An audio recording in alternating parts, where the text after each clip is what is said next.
وای افسوس نوجوانه څومره بختوري، څومره بختوري ګورئ که نه جي. زارېږئ د داسې زوی نه چې په بوډاوالي کې د خپل مور خدمت وکړو. وګورئ جي، او حدیث مبارکه کې راځي د الله نبی فرمایي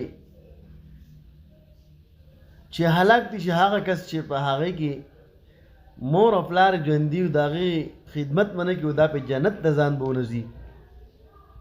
او یا داسې هم فرمایلی دي چې مور ژوندی او پلار وفات وي، او دا مور د دې خزانه ده، او دا نوجوان به دومره بدبخت دی، دغه زوی به دومره بدبخت دی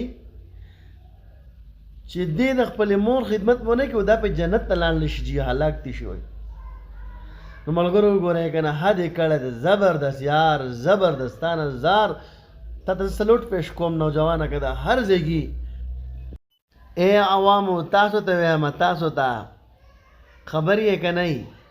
ګوره جي، دې نوجوان دې خپلې مور ته کم مینه محبت کې، تاسو ته وایم چېرته د نبي صلی الله علیه وسلم حدیث مبارکه دروغ کیدی شي؟ نشي کیدی جي، هیڅ چرې هم نشي کیدلی.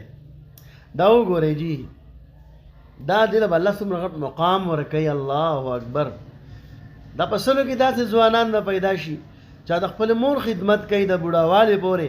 ماشاءالله ماشاءالله، ډېر زر ته زره به دې نوجوان د الله په دنیا کې کامیابي ورکوي، او انشاءالله العزیز ورکړي به له هم زیاتې.